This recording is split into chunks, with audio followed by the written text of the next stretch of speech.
Good Thursday morning, Jonesboro. This is meteorologist Tim Root with your KLEK 102.5 FM weather. Mostly sunny skies today. High temperatures in the mid-70s, comfortable winds and humidity. Mostly clear, cool tonight, 55 to 60. You'll be in the low 80s, a little bit warmer Friday. Light winds, mostly sunny. Then a blend of sun and clouds over the weekend. A few showers and thunderstorms Saturday and Sunday. Highs in the mid to upper 80s this weekend. Educate, entertain, and empower. We're KLEK 102.5 FM. From Feature Story News in London, I'm Ollie Barrett. Over 40 crew members have been rescued from 2 oil tankers in the Gulf of Oman, which had reported explosions. Uganda's Ministry of Health says a second victim has died of Ebola in the country's west. Conservative MPs have started the process of voting for their next leader and UK Prime Minister. And an alliance of nationalist parties in the European Parliament, which takes in politicians from the far right in both Italy and France, has rebranded itself. It's 9:01. Community Conversations is brought to you by Arkansas Early Learning, offering no-cost childcare in Jonesboro and Northeast Arkansas. Applications at arearlylearning.org. Arkansas Early Learning is a nonprofit organization. KLEK LP Jonesboro, the voice of Arkansas Minority Advocacy Council. It's now time for Community Conversations, a program focusing on the people working to make the Jonesboro community a better place, while offering viewpoints from all sides of the issues. The views expressed in this program are those of the participants and do not necessarily reflect the views of KLEK 102.5 FM, the voice of Arkansas Minority Advocacy Council, or our underwriters or sponsors. Good morning, everyone, and happy Thursday to you. I hope that you're having a great start to your day. You're tuned in to Community Conversations on KLEK 102.5 FM. I'm your host, Cordelia Jones, and my special guests today are from the Northeast Arkansas Regional Transportation Planning Commission. Ooh. That's a name right there, isn't it? Yeah. All right, and they are Miss Cecily Cochran. Yes, ma'am. Cecily Cochran and Mr. Alan Pillow. Yes, ma'am. All right, well, thank you all for joining us today. Just trying to figure out, I hope everyone can hear. Let me see. Okay, yes. All right, I just want to make sure everything is right. All right, so we're going to have them do some brief introductions of themselves before we get into our conversation about what the Planning Commission does and, you know, what's coming up and what people need to be aware of what's happening around the city of Jonesboro. So, ladies first, Mr. Allen. Sorry. We'll start with Miss Cecily. Okay, my name is Cecily Cochran, and I am the director of the Northeast Arkansas Regional Transportation Planning Commission. And yes, it is a very long name. Our specialty is to offer a lot of collaboration, research, and insight into some transportation improvements that need to be happening within our region. We currently encompass the cities of Bay, Bono, Brooklyn, Jonesboro, and some parts of Craighead County that have not been incorporated into the cities yet. And we plan federal funding to go towards any transportation improvements on our roadways. Okay. All right. And I'm Alan Pillow. I'm the planner for the office. I won't try to spit that name out again. I'm the MPO planner. I've been doing this for going on 3 months now. I pretty much do whatever Cecily needs me to do. All right. All right. And so one tidbit, and we'll get into this later, Mr. Allen posts trivia questions on the Facebook page. So if you would like to find out more that's going on with this department, check out their Facebook page. And also you can find more information on the City of Jonesboro's website, which is simply jonesboro.org. And if you start typing in Northeast, usually there's a pop-up list or a list that'll populate. Right. Mm-hmm. And so you should see it fairly, close to the top of the list. And there's several links for articles and files that are that have quite a bit of information. Yes. All right, so let's go into, what is the Northeast Arkansas Regional Transportation Planning Committee. For the sake of, saying the whole name, just say NEA RTPC. We'll call it MPO, Metropolitan Planning Organization, because that's what we are. Okay. We currently are a two-committee governing body. We have a technical advisory committee that offers us a lot of data and insight on the technical parts of any projects or plans that we may produce. And then the actual decision-making body is our policy committee. So they will approve and adopt any and everything that we put out, from even promotional material, any of the major planning work products that we produce, the documents, and approve as well any list of projects that have been identified for the region on the roadways. Okay, awesome. All right, and Mr. Allen, anything you would like to add to that? I think she handled it pretty well. Yeah. We currently are just two staff. Myself as the director and Alan is the planner. Okay. We would like a bigger staff, but the size of your staff is depending on how big your planning area is. Okay. So even though we do encompass 4 cities and part of the county, we are still not the biggest MPO. Oh, really? Mm-hmm. Oh, goodness. So what is the biggest so far? Central Arkansas, Little Rock. Of course. Mm-hmm. I'm sure they have way more traffic flows and things. Yes, they do. Yes, they do. That we have. I've driven out there, many years ago. It's like they're always doing construction. Something always is happening. They're always expanding. So I'm sure with each expansion and each addition, you have to recalibrate. Yes, you do. Your plans and all of that. God bless you all in the transportation department. Thank you. It is continuous. It is a continuous process, but it is so necessary. When you think about how people get about in their daily lives, most people don't think about it unless something happens, right? Okay. They see an accident or they encounter a pothole in the street. But for the most part, everyone drives the roads just thinking, this is the way things are supposed to be. But actually, when you think about transportation planning and what we do, is we're always looking at future projections and seeing how things need to change for the better. Because what we don't want to do is continue to plan for the present and not account for the growth that's going to happen. Because when you do that, you run into some safety issues, congestion problems. So it is a continuous process. I can only imagine. Our city is growing by leaps and bounds. It seems like almost on a daily, weekly, monthly basis. We have people that are, moving from other cities and states. The college students that are here. Yes. Eventually, we're going to have all these high school kids on the road driving. We talked about that a little bit. So we definitely need to put some plans in place to keep them safe and keep the rest of the community safe as well. That not only pertains to cars on the road, that people that are pedestrians that are walking, or absolutely, riding their bikes.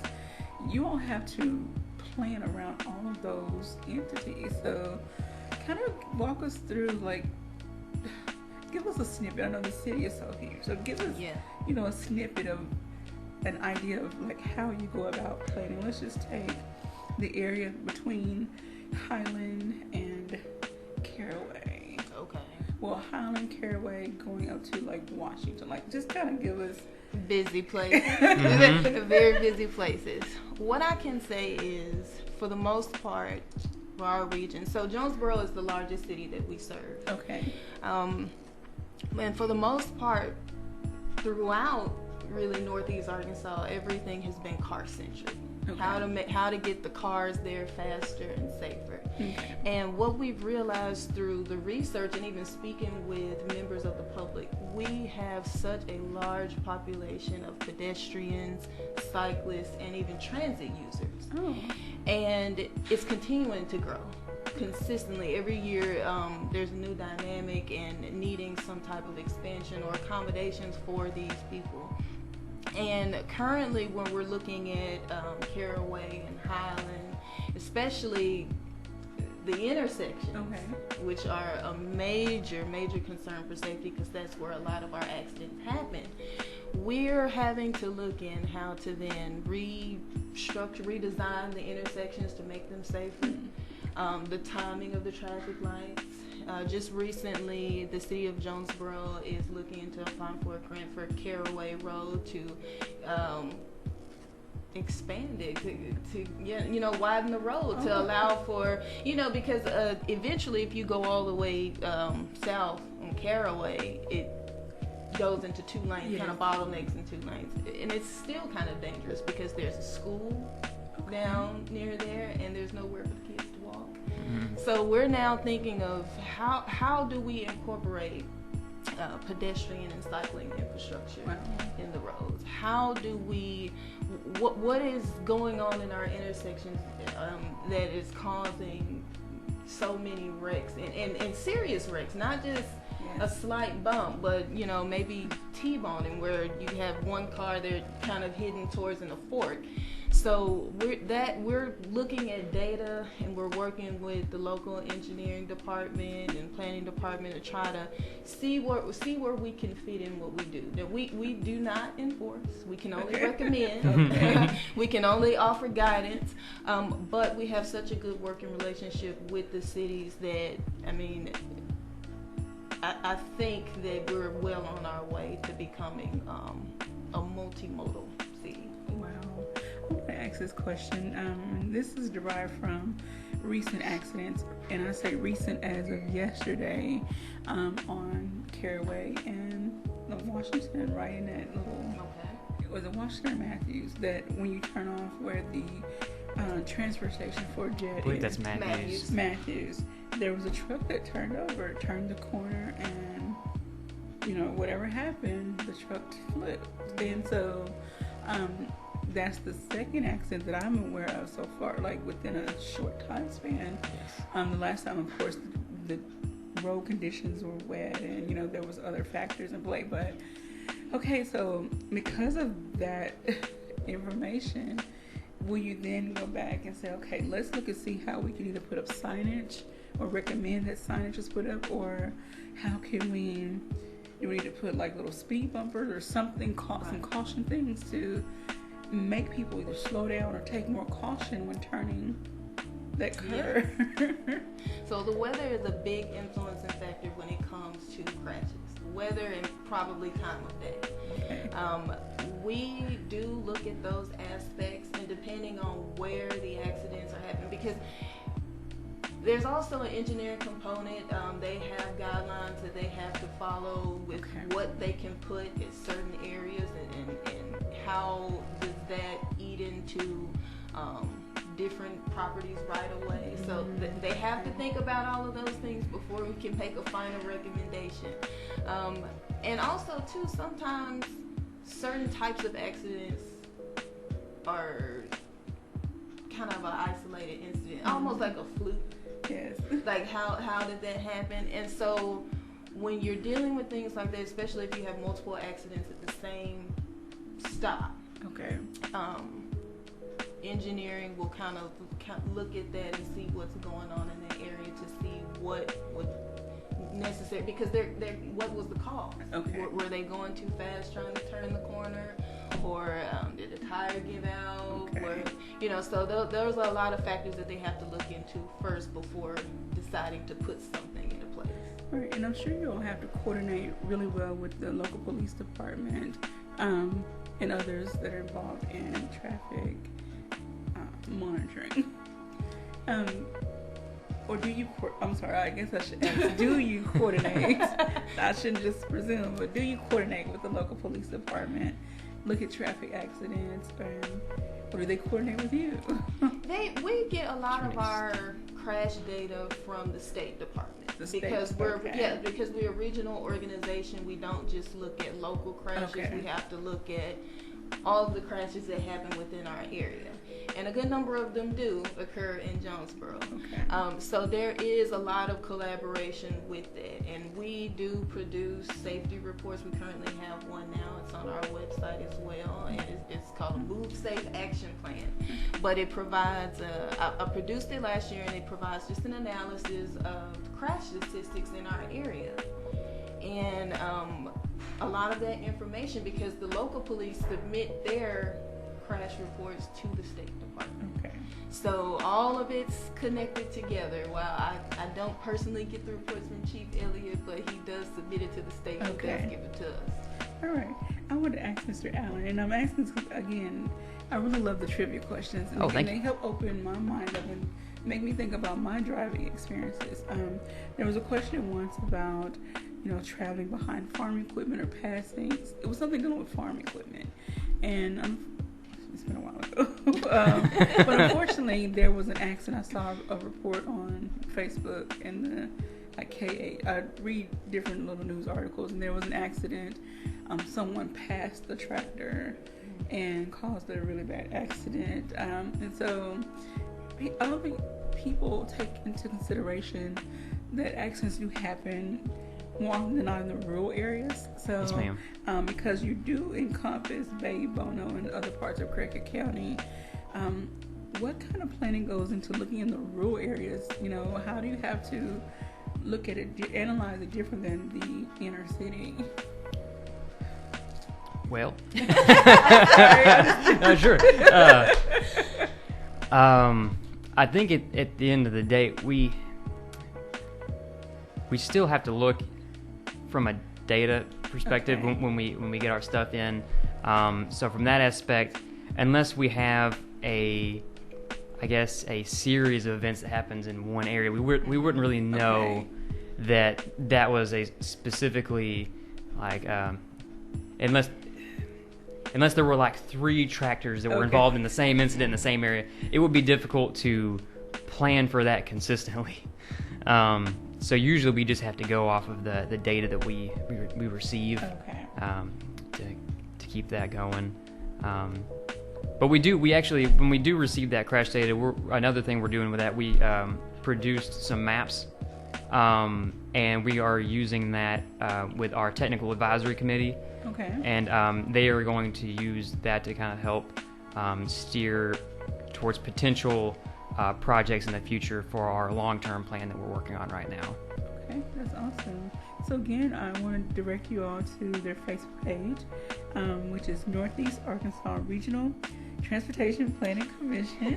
And the picture is like this roadway with green and beige on each side, so it looks like a piece of a highway, so you can't miss it. And I just would love for the community as a whole to really start engaging more with your department. I don't think people realize how vital each and every department within the city of Jonesboro is, and the things that you do to try to help keep us safe on the road and just within the community, period. And so transportation is vital, and it's like you said, it's something we don't think about, we just do. Right. And I think if we as citizens of every community take time, just take a step back and look at the bigger picture, and then look at our role that we play in the transportation arena, we might start being a little more careful, making some better, different decisions, so that we can keep everybody safe. Yes, ma'am. One of the things that we battle, because Alan and I, we have really been working to do community engagement. It's kind of like my passion, because we are required to have community insight. We do maintain a citizen advisory committee that's open for anyone who wants to join, who's interested. We, in addition to that, are continuously meeting with the neighborhood associations, the local bicycle coalition that's here, My Healthy Jonesboro. We're doing NPO 101 presentations to try to teach people about it, because let's just be honest, transportation isn't fun. It's not fun. We're not superheroes. We're not just out, riding around and making like big displays. So we are desperately working to get members of the community involved, because whether you know it or not, communities don't thrive if people can't get around. If people and goods can't get around safely and efficiently without much delay, your community doesn't thrive. That's right. And I know here, especially because I'm not a native of Jonesboro. I'm originally from Memphis. So Memphis is very walkable. Yeah. Is it really? Yeah, Memphis is very walkable. Wow. Memphis is, you can ride a bike just about anywhere. There's multiple ways for a person to get around. And coming here was a bit just sort of a culture shock, because you're adjusting to that. And when I've done the presentations or we get members of the community kind of engage with us, they're always saying, hey, I wish you guys had this, or we need sidewalks here, we need a path here. And we're taking all of that in, but that's sporadic. We need it consistently. We need a consistent, because you all are on the ground. I mean, we're on the ground too, but majority of the day, you know, we're researching. Yeah. And Alan's like in the computer doing data and looking up things. So we're not traveling all day, every day, like most citizens are. And we need that consistent public input in how we recommend improvements. It wouldn't be right for me, especially as a person who is not originally from Arkansas, just to make recommendations based on what I think.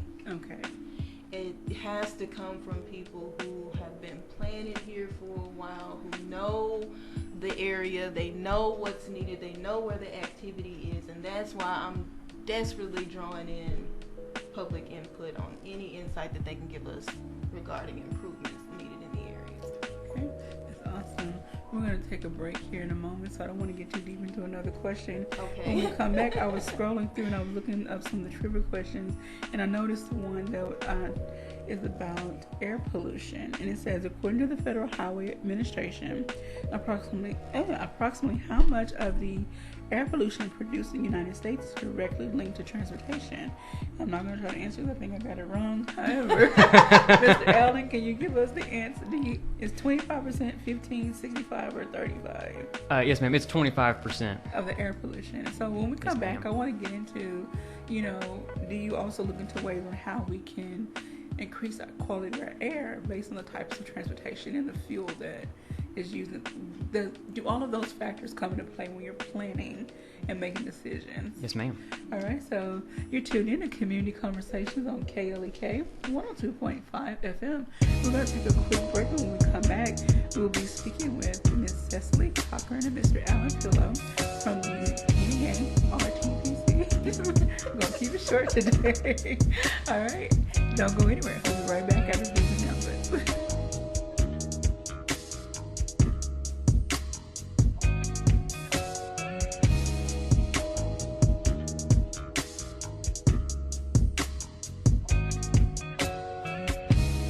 You're listening to Community Conversations on KLEK 102.5 FM. We'll be right back.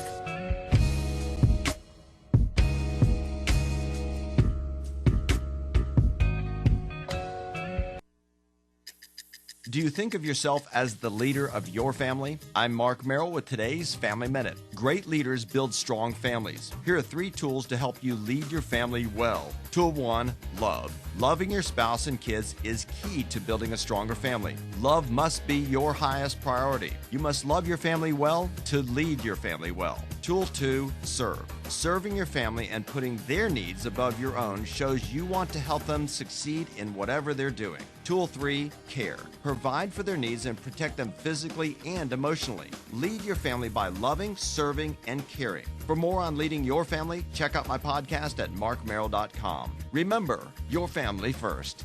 Want to learn more about today's topic? Download my podcast at markmerrill.com.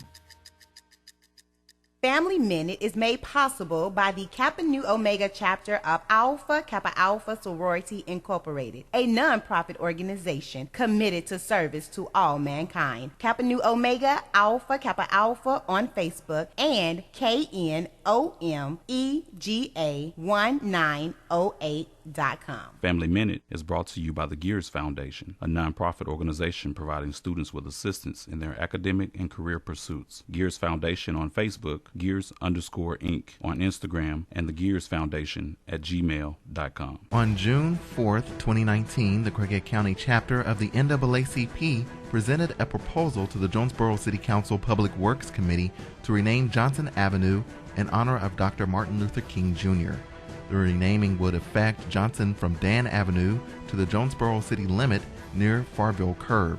If enacted, there will be a 2-year transition period where both names, Johnson and MLK, will be recognized.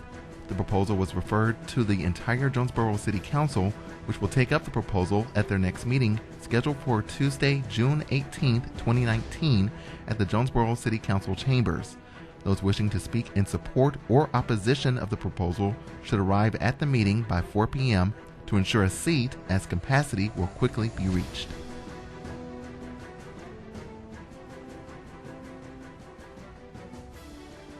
The McDaniel Law Firm, 400 South Main Street in Jonesboro, is a firm believer in justice and equality for the minority community. The McDaniel Law Firm has fought for our rights for over 44 years. The McDaniel Law Firm offers legal help for wrongful death as well as trucking and automobile accidents. Bobby and Brett McDaniel are available for a free consultation at 870-336-4747 or at www.mcdaniellawyers.com. Attention all Razorback fans, the Voice of Diversity, in collaboration with the Yvonne Richardson Charity Foundation, presents a Toast and Roast of Nolan Richardson, hosted by yours truly, Steve Sullivan. Special guest Tubby Smith as we honor Coach Richardson. The Toast and Roast of the one and only Nolan Richardson will be held June 28th at the Fayetteville Town Center. The legendary event starts at 6:30. Come on, all you Razorback fans, let's stand up and call those home!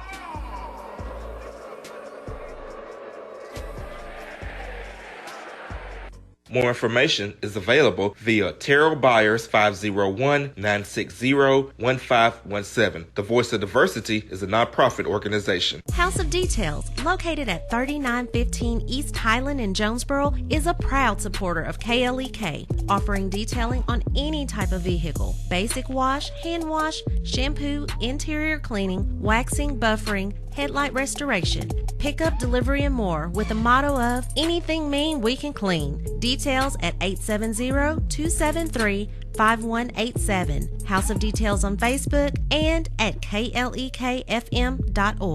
And now back to Community Conversations on KLEK 102.5 FM. Welcome back to Community Conversations on KLEK 102.5 FM. My special guest is Ms. Cecily Cochran and Mr. Alan Pillow. I'm so happy to have them here and talking about all things transportation. And I hope that you all are enjoying this conversation. And I want to say good morning to Ms. Brittany Lewis, who checked in during the break and asked a question about who to contact to request presentations. And so you can contact these individuals and you can email them at mpo@jonesboro.org and they will, take your information and, go from there. So we hope to see more people requesting presentations. Please. That'd be great. Because we need to have these conversations. Yes, we do. We all use the roadways, and so we need to know what's happening, what's going on, and how we can contribute to make them better, make our community better and safer for everyone. As I mentioned before we went to break, I wanted to get into the air pollution discussion. And, there was, going back to, for those who may have missed it, there was a trivia question posted. According to the Federal Highway Administration, approximately how much of the air pollution produced in the United States is directly linked to transportation? And the options are 25, 15, 65, and 35%. And the answer is... It's at 25%. 25%. So what contributes? I mean, we know, right now, the majority of the cars use, I want to say fossil fuel, petroleum. Yes, ma'am. And so is that the biggest contributor to the air pollution? What you get out of most vehicles is particulate matter that comes from the exhaust. It's nitrates and stuff like that they get in the air. And one vehicle by itself isn't necessarily a problem.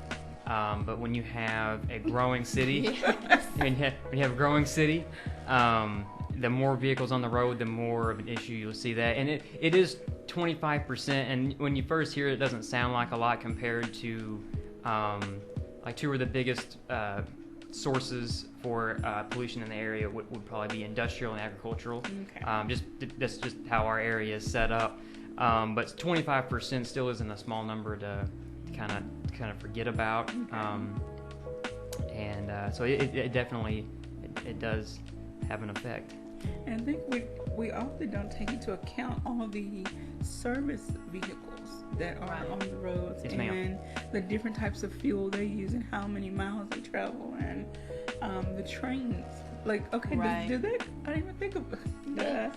So does the train come into play when you're looking at transportation issues? Yes. And not only with air pollution, but you do have a high number of accidents that do occur with cars and trains. And we're constantly looking. So any type of travel, and most people don't realize, when you have railways that go through your city on multiple points, or you have a large freight population that travels through your city, because Jonesboro is kind of a hub. It's kind of a hub, and you have major state highways that go through the city. Don't go around it, but they go through the city.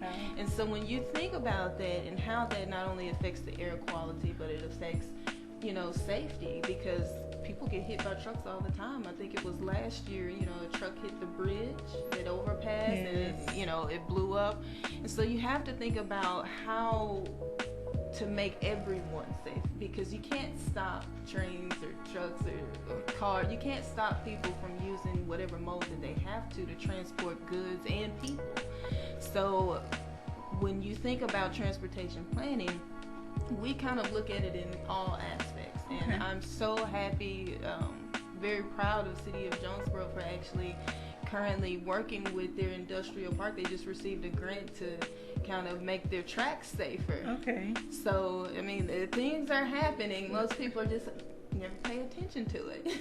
And some people get so frustrated with progress because, and this is not to blame them, but I mean, we're just citizens, so we don't know all the ins and outs of what's happening behind the scenes. So we think no progress or slow to know, like nothing's happening, but things are happening behind the scenes. And it's like all of a sudden you see some construction going up somewhere, and like, oh wow. So the city is doing something, but they've been doing something all along. And like as you all mentioned before, you submit proposals and suggestions to the engineers and other departments. It's up to them on how they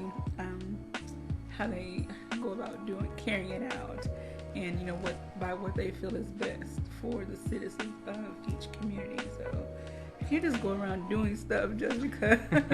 We would like to. I think everyone would like to, but I mean, Alan can probably attest to this. Government moves slow. You need a lot of, and of course funding as well. That I believe that every city within our MPO area, probably any city in the U.S., would advance as fast as they could. But when you think about it, even if you do get federal funding for a particular project, the local city has to provide a 20% local match. So while federal funding may be allocated for the project and is waiting for things to get done, your city has to then have that funding. So if a project is $1 million, we gotta come up with something. Yeah, you gotta have your portion. And so I think people lose sight of that, especially because cities operate on an annual basis with their fiscal year, and if it wasn't previously budgeted for, they may have to budget for it in the next year, and they may not have funds that next year. And then they have to do a special election to raise a special tax, and people do not like the word taxes. We've seen that. I don't know. They really don't. No, they don't. Anytime somebody mentions a tax in Jonesboro, it's like, what? What? Yeah. Them's fighting words. So, unfortunately, things have to get done somehow. So, I don't know. We'll figure it out one day. Yeah. I want to go through another trivia question here. It says the Arkansas 2017 Strategic Highway Safety Plan reported a total of 466 statewide roadway fatalities in 2014. How many of those reported fatalities were caused by aggressive driving? 102, 17, 36, 55. That one was 55, I believe. I think it was 36, actually. There's no comment. I answered that one. Okay. But what I want to get to is that, concerning the aggressive driving aspect. Again, like you said, many of us are trying to get to where we're going. We're often single-minded focused, and to not take into consideration where everyone else is somewhere their traffic in. And so we're driving aggressively, like, get out of my way, and just zigging through traffic. And I ride the jet transportation, the paratransit, and so I tell the drivers, I don't think I have the nerve right now to drive the way I witness some people driving. I don't think I can handle it, because some people will pass you only to get to the stoplight. Right. Yes. So, and then you look at them once you're in. It's a race. Right. It's a race to that stoplight. So kind of explain, or kind of go into how aggressive driving, plays into the potential dangers that can be faced. Obviously, it increases it drastically, because it's not just you'll have aggressive drivers, and then we also have distracted drivers, and then sometimes we have aggressive distracted drivers. Oh, wow. And those are not good things to mix together. It just doesn't end well usually. And it does, and it's difficult to plan for aggressive drivers, because you can change a road however you want, but at the end of the day, people are going to drive on it how they drive on it. Right. And then pretty much the only thing that we can really work with that is education.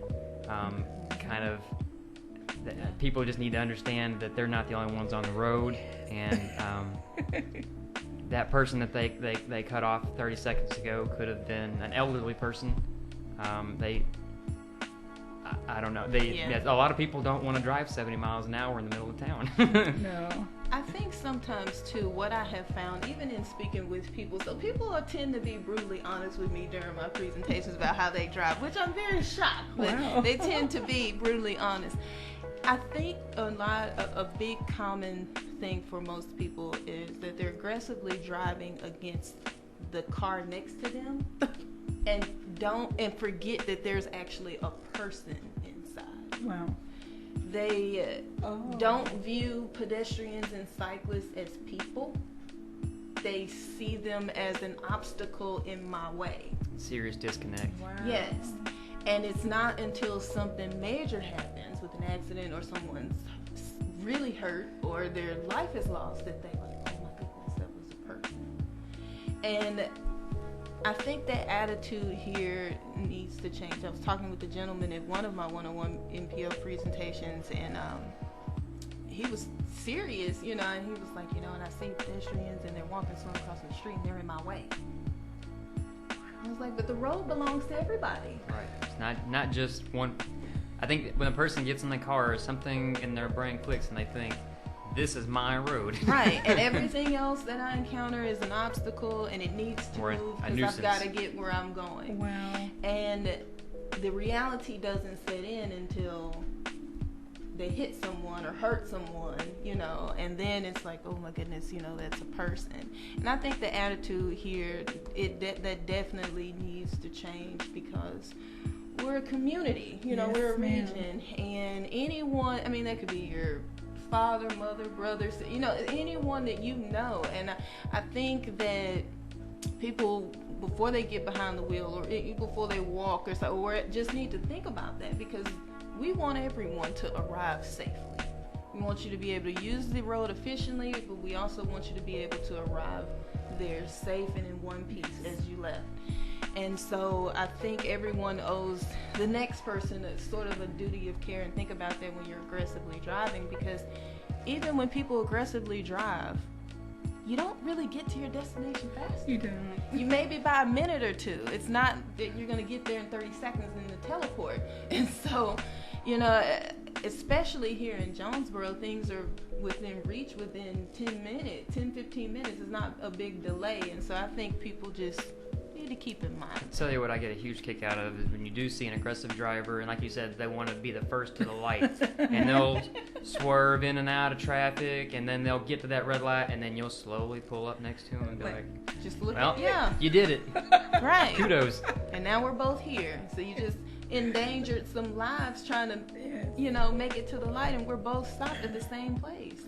And sadly, because of the number of accidents that we've encountered here in Jonesboro, every time it rains, I'm like, okay, what's going to happen today? It's Yes. It's almost inevitable, and I know accidents happen. Yes. And sometimes it is just the road condition, and that's another thing I want to get into. I'm looking at another trivia question. Okay. It could be the surface of the road. It could be a number of other factors. Absolutely. But again, if we are mindful as individuals and mindful of the collective whole, we hopefully can together make better decisions that will make a positive impact on everyone around us. Yes. So I'm looking at this trivia question, and it talks about it's the 2015 Fixing America's Surface Transportation, the FAST Act, outlines investments and funding to help. And I know when Ms. Erica was in this position, about a year and a half ago, we talked about the FAST Act. So kind of catch us up and tell us exactly what that encompasses. So in 2015, it was decided that our nation's roads were in dire shape, and we needed a significant amount of funding to prioritize fixing our surface transportation, whether that be overlays, maybe doing some different designs, incorporating more accommodations, multimodal. And so a significant amount of funding was set aside to be allotted to various states to have improvements to their roads. And it's currently about to run out. I just want to let everyone know it's currently about to run out. But it was set in place specifically to address a lot of the transportation issues that we've been having with so many deaths. And most people, so I don't know if you're familiar with, a lot of states have been sort of adopting this Vision Zero Deaths. We've got this campaign as Vision Zero Deaths, and basically it's saying that each year we want to decrease the amount of deaths related to motor vehicle accidents on our road to eventually get down to zero deaths. And that not only has to do with how our roadways are designed and maintained, but there's also an educational component to the people on the roads as well. Okay. And so all of that kind of ties in together with the FAST Act. Okay. So is this information also available on the City of Jonesboro's page? With the FAST Act? No, that is actually on the Arkansas Department of Transportation. Okay. So RDOT. Yes. If you go straight to their front page, if you scroll all the way down to the bottom, it'll have Vision Zero Deaths. Okay. All right. I want to say good morning to Miss LaDonna Williams. She says, my big me, Cecily, is a celebrity now. Hi. Just love you. Hope all is well, sis. All right. So, again, there's other trivia questions like this that help, stump you or get you to thinking and start doing some research and start becoming more aware of your community and the roadways and who occupies those spaces. I want to go back and ask about the bus routes. Again, I mentioned I ride the jet transportation and I love it. But I'm sure before they even hit the road, there had to be a lot of planning in place to see, okay, what's the best routes? What are the best roads to navigate these bus systems and other transportation services like them? I know that there was one through Arkansas Area on Aging. They had one that transferred elderly and disabled, and there's some other services around town. So do you either coordinate with those agencies, or do you take into consideration the type of vehicles they drive, the passengers they transport, their routes and things of that nature? Yes, we do. We currently, so Michael Black, I love him. Fantastic job. Yeah, he does a fantastic job. He's the jet director. Okay. And he also serves on our technical committee. We work closely with him. Even last year, we helped him fund for a transit development study to happen in our area, because he's definitely looking into expanding transit services. He's all about it, and we're all for it.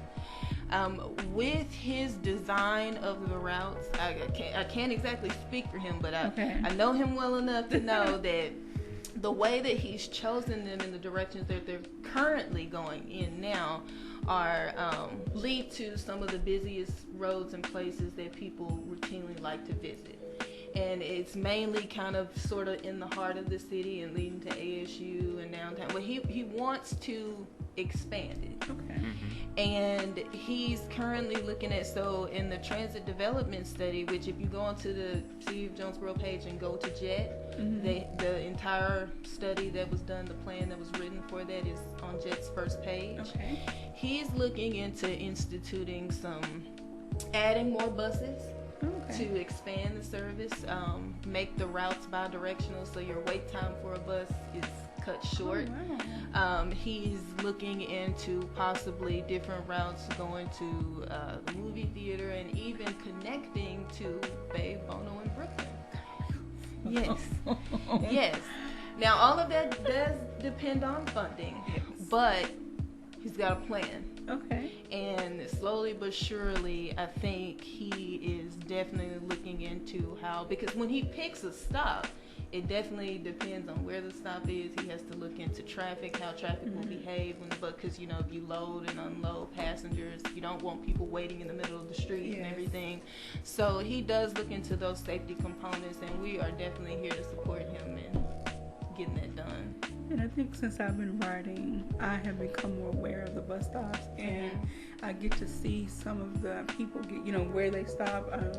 Let's just take Johnson Avenue, right past McDonald's and Churches. In between that area, McDonald's and Churches, there's a bus stop. And so, as you all know, that traffic, because people are coming from that NEA, that Paraguay area, and it's like,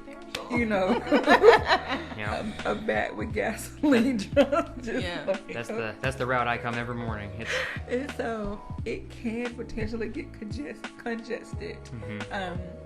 And again, those are the moments that people need to be more aware. Okay, there's a bus stop here. I need to either adjust my speed or my time. I need to be more aware and considerate of what's happening in this moment. So I'm going to put a pause right there. I'm not watching my time. Oh my goodness. We're just having such a great conversation. All right, so we're going to take another quick break. We come back, we'll wrap up our discussion. I want to go through another trivia question. And thank you all so much for tuning in, but don't go anywhere. We'll be right back after these announcements.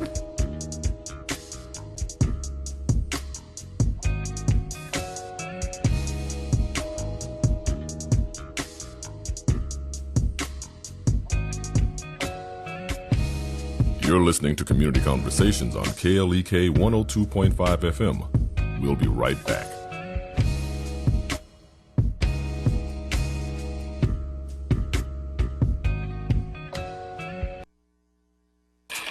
We're back with Money Matters. I'm Alfred Edmond Jr. It's important that you recognize and guard against the 7 deadly sins of money management. Today, we'll cover lust and pride. Lust. This is when you spend for the pure joy of it, what people jokingly call retail therapy. The problem is that lust usually becomes a habit, and habits lead to addiction. In this case, to shopping. When you're willing to lie, cheat, go into debt, and even steal to shop, that's lust. Pride. We're often guilty of pride in 2 ways. One is when we're too prideful to admit that we're in deep financial trouble and we won't reach out for help, whether that means getting credit counseling or just admitting to your spouse or your kids that you really can't afford this expensive stuff they want. The other side of pride is not being able to say to yourself, I can't afford this right now. Never be ashamed to live within your means. I'm Alfred Edmond Jr. for Money Matters, a product of American Urban Radio Networks. Money Matters is made possible by the Jonesboro Alumni Chapter of Delta Sigma Theta Sorority Incorporated, a nonprofit organization focused on joy in our sisterhood, power in our voice, and service in our hearts. www.jonesboroalumnidst.org. Money Matters is brought to you by the Gears Foundation, a nonprofit organization providing students with assistance in their academic and career pursuits. Gears Foundation on Facebook, Gears_Inc. on Instagram, and the Gears Foundation at gmail.com. Money Matters is brought to you by Bancorp South, offering checking, savings, loans, credit cards, and wealth management. 5 locations in Jonesboro to serve you. www.bancorpsouth.com or 870-972-9800.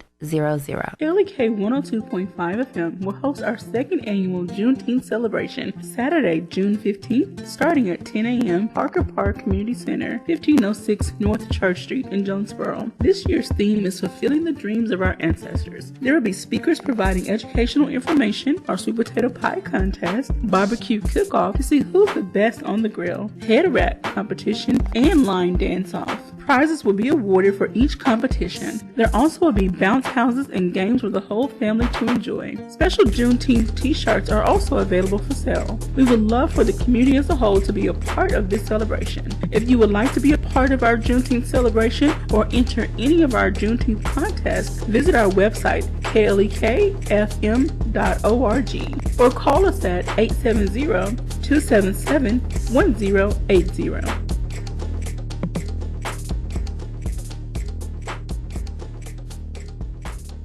KLEK thanks CJ Pepper and the staff of Life Strategies Counseling Incorporated for helping people through hard times in life such as depression, family issues, stress, abuse, and more. They offer counseling and therapy for all ages, individuals, families, and groups. They are located at 1217 Stone Street. Phone number 1-866-972-1268 or online at lscihelp.com. Meineke of Jonesboro is now Starks Auto Service, a full-service auto repair and vehicle maintenance center offering engine and transmission repair, brake service, tires, oil changes, and more, performed by ASE certified mechanics. Starks Auto Service, 2813 South Caraway Road in Jonesboro, 870-204-7112. Starks Auto Service, Jonesboro.com.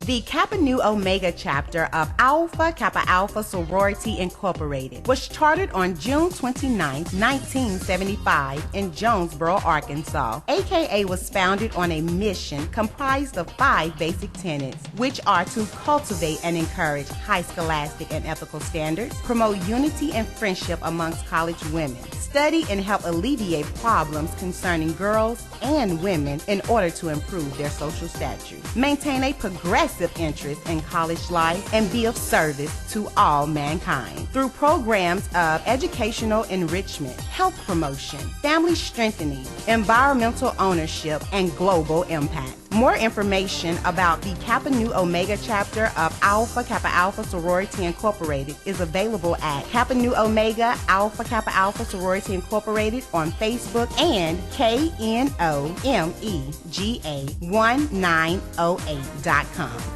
And now back to Community Conversations on KLEK 102.5 FM. Welcome back to Community Conversations on KLEK 102.5 FM. I'm your host, Quabila Jones, and my special guest today, Ms. Cecily Cochran and Mr. Alan Pillow from the, I'm going to say this long name, Northeast Arkansas Regional Transportation Planning Commission, or better known as MPO. MPO. All right, yeah. Which is the Metropolitan Planning Organization. Okay. Yes, ma'am. All right, so we've been having a great conversation, in my opinion. Even though I don't personally drive, I ride, and I'm still aware, watching what's happening on the road. And I hope that everyone that's listening out there has taken something away and has started to think about their own driving behaviors when they're out there on the road. And this question kind of goes into that. This is another one of the trivia questions. So again, check out their Facebook page and Please. Go through those trivia questions and start having these conversations, not just with your friends, but the kids as well. All right, so the question is, according to Smart Growth America, the number of people struck and killed while walking in the U.S. blank by 35% in the past decade, decreased or increased? I have to say it increased. Increased. And so, sadly, there are more cars on the road. The cities are getting bigger and bigger, and people driving faster, more aggressively. And they're just not paying attention to people walking or even biking. And then on top of that, people that are walking or biking at night. And I'm not blaming the victim. Please, nobody come from my throat. I'm not blaming the victim, but also some people are not wearing reflective gear or proper gear. Right. Some people just don't have it. That's right. So we have to be mindful. We see the signs that says "Look twice, save a life" when it comes to motorcyclists, because they can get in a blind spot and you not know. The same thing goes for walkers and bike riders. So, Alan, would you like to expand on that? I mean, it's kind of at the end of the day, people have to be somewhere, and we have to understand that and have some empathy and compassion. I think is a little. I think that's the major problem. We don't understand that when, like Cecily said earlier, a lot of times people are seen as a nuisance on the road, whether they're in a car or they're on the road just walking or they're on a bicycle. But we've all got places we've got to go, and at the end of the day, people are just gonna have to learn to understand that. Right. You know. Absolutely. All right, so I am so happy that you all gave us some time today. I want to read one more trivia question. Sure. Okay. And this comes from Smart Growth America. Okay. Do they have a website that we can go to check out? Yes. I believe it's smartgrowth.org. Smartgrowth.org. I'll check that out. Okay. It says, according to Smart Growth America, blank are disproportionately represented in fatal crashes involving people walking. Older adults, people of color, residents of low-income communities, or all of the above. Ooh, I believe that one was yours. All of the above. Yeah. So there are a group of people that are just overlooked. I don't know. Yes. That's not the word I'm No, looking for. that's the right word. Okay. They're often forgotten or overlooked or not seen as a priority, and that definitely needs to change. And that's why I do a lot of our, public engagement in those areas and try to converse with those people the most, because they have the most insight. Okay. They have the experience from both sides. And I think it would just be unwise to forget an entire population of people.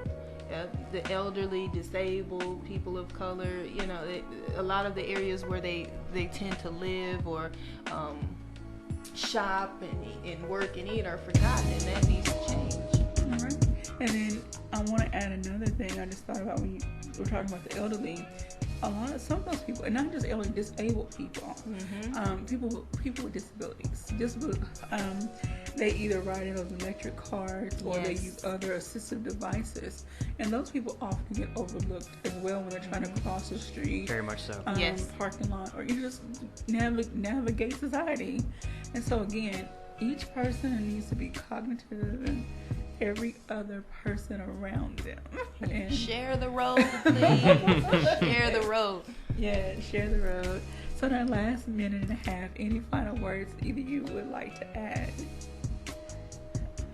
Be safe out there, everybody, and definitely get in contact with us. We definitely want to speak with you. We need your insight on these projects. All right, go to jonesboro.org and just start typing Northeast, and then the title will populate in the menu, or email mpo at jonesboro.org, and you will get Miss Cecily or Mr. Allen. Mr. Allen, you got a minute? Do what now? We got a minute. Anything you would like to add? Y'all be nice to each other. All right, so and then going back to that sign I mentioned before, look twice and save a life. Look twice and save a life. All right, I thank you all so much for joining me today.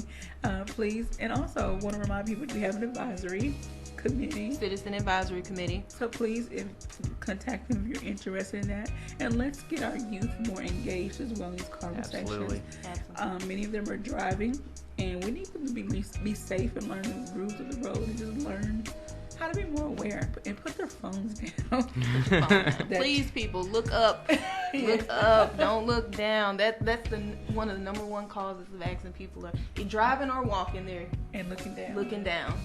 Distracted driving, distracted walking. We gotta do better. Yeah. All right. Well, thank you so much for joining me today, and thank you out there to everyone that is listening and that watched our live feed. I hope you learned something today. Have a great and blessed day, and join us tomorrow morning at 9 a.m.